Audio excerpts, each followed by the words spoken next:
I meet with people and we play crib on Thursdays. And, of course, I had the game on, and they still wanted to play crib, some of them. And I'm like, what? What? So we obviously put our cards down, and we started to watch, I should say. And when that national anthem was sung, Go ahead.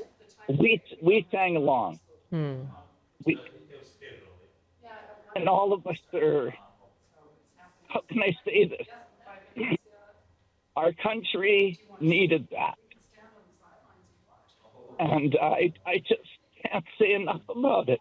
Sorry. No. We're choking up there, but, boy, no, Canadians don't like a bully. We sit on the fence until we're kicked off. And that's why that game meant more. Don't disrespect us. And that's why the game, like I'm sure I'm speaking for a lot of Canadians. I just got out of the dentist chair.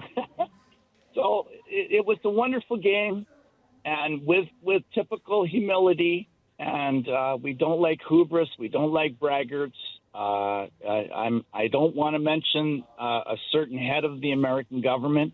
I think we have to say, don't interfere in a sports game.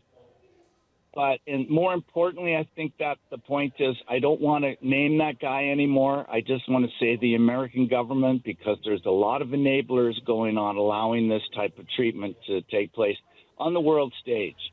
Don't you dare call us the 51st state. And that's why that game was so important to us. In 1972, I was in junior high. And our gym teacher had a TV, and we were all around the TV, the whole school. There were probably several rooms, but that was a big highlight for us. So kudos to Mr. Radburn in the day. Oh, wow. Gym teacher. And, growing up further north than Jerry in northern Alberta, that's all we had was skiing and hockey, and my brothers played hockey. So I really enjoyed the game.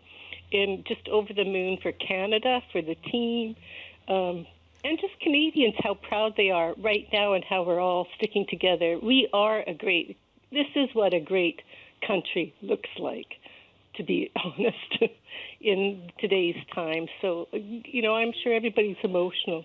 Yeah, I can hear you. I know I'm getting emotional because was spectacular last night.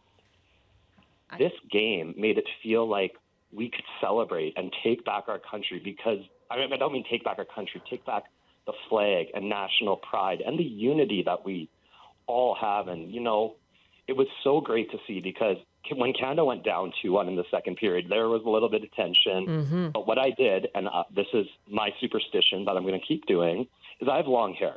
So I had one bun in my hair for the first period when Canada scored their goal.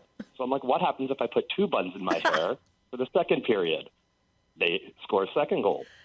So obviously I had to go for the third bun in the third period. Yeah. They don't work. Obviously. I kept faith. I didn't change the third bun, just made it a bit more prominent. And what happened?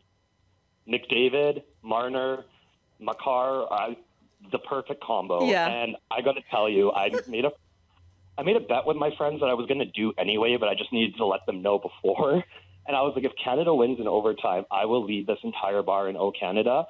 And I have never, ever been more patriotic about singing O Canada. I did mess up at one point where I said Go Canada. That wasn't intentional, but the vibes just overtook me. And similar to like what your guests were sharing earlier, the feelings in that bar is like we were a bunch of strangers. Like, yes, we knew each other, but in that moment, and honestly, throughout the entire game, we were all friends. That's amazing. And that's what unites us. So I actually didn't get to watch the game live. I was at work. I worked until 8 p.m., but my coworkers and I were, checking periodically, checking the score. By the time we left at 8 p.m., it was, it was a tie. So I had to walk to the SkyTrain station. When I got on the first train, I just heard some people, celebrating, and I just heard from down the SkyTrain. It was totally packed, and I just heard people celebrating, and I just yelled out, "Did we win?" And people started cheering. We won, we won. So it was just like a cool celebratory moment, like on the SkyTrain. Almost 70, and I was in grade 11 in 72, and one of the teachers brought a TV into the classroom, put it on his desk, and had the doors open, and basically the whole room was just completely filled. And when Henderson scored the overtime goal, it almost seemed like the whole roof of the school was going to go up and come back down again. And then, of course, there was the Olympics in 2010 with Crosby doing the golden goal, which I saw that on TV. And then, of course, last night I saw that on TV.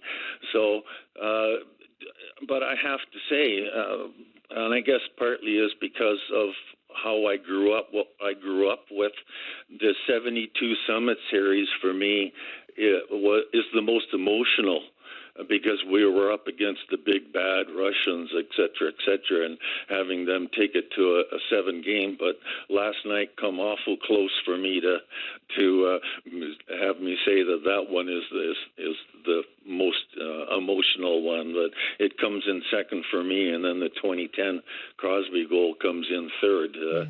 But it's.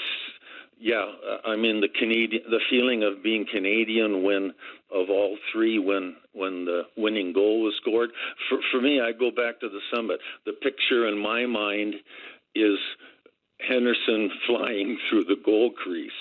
Last night, the picture in my mind is McDavid doing that slap shot to score the goal. That picture will forever be in my mind on that. And oddly enough, I don't have a picture in my mind of the Crosby goal, but hey, I saw all three, so I can say that much as far as that goes.